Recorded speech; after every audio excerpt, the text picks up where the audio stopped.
Lietuvių liaudies pasaka, kaip ponas bėdos ieškojo. Gyveno seniau vienas labai turtingas ponas. Kartą jis parašė lentoje: jeigu kas žino, kas yra bėda, tegu man pasako. Prikalė tą lentą prie stuobrio pakelėj, važiavo tuo keliu karalius. Pamatė lentą, sustojęs perskaitė ir tarė pats sau: aš jam parodysiu, kas yra bėda. Ryto metą pasišaukė karalius tą poną ir sako jam: pasakyk, kiek sveria mėnuo, kur žemės vidurys, kiek danguje žvaigždžių ir dar pasakyk man negirdėtą naujieną.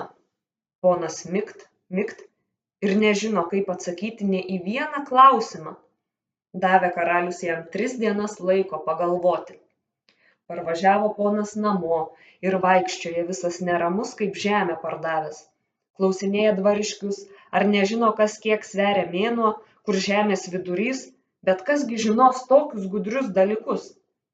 Išėjo ponas į lauką ir klaidžioja lyg nesavas. Piemuo, ganydamas galvijus ir kiaules, pamatė, kad ponas susirietęs vaikščioja, priėjo ir paklausė: ar ponuliui pilvą sopa, ar ko ieškai, kad susilenkęs vaikščioji? Nieko, vaike, man nesopa ir nieko nepamečiau, atsakė jam ponas. Vaikščioju ir negaliu išgalvoti atsakymų į karaliaus klausimus. Tada piemuo tarė: jei ponulis mane leistum savo vietoj pas karalių, aš jam viską atsakyčiau, ko tik jis klaustų. Nudžiugo ponas, tuoj pat atleido piemenį nuo kiaulių, aptaisė jį kuo gražiausiai ir nusiuntė pas karalių.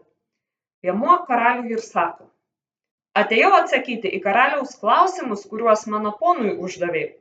Na gerai, sakyk, kiek mėnuo sveria. 1 svarą. Dėl kogi 1 svarą? O kaip viename svare 4 ketvirčiai, taip ir mėnuo turi 4 ketvirčius. Gerai, o kur žemės vidurys? Šitoj vietoj, kur aš stoviu? O kiek danguje žvaigždžių? 500. Meluoji, iš kur tu žinai? Jei karalius manimi netiki, galim perskaityti. Mato karalius, kad iš visų pusių vaikas jį priveikė, bet dar liepia pasakyti jam negirdėtą dalyką. Tai jau negirdėta, atsakė piemuo. Vakar kiaules ganiau, o šiandien su pačiu karalium kalbuosi. Labai patiko piemuo karaliui.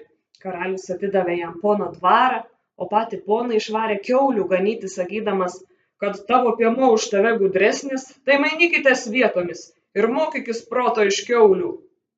Taip ponas sužinojo, kas yra tikra bėda.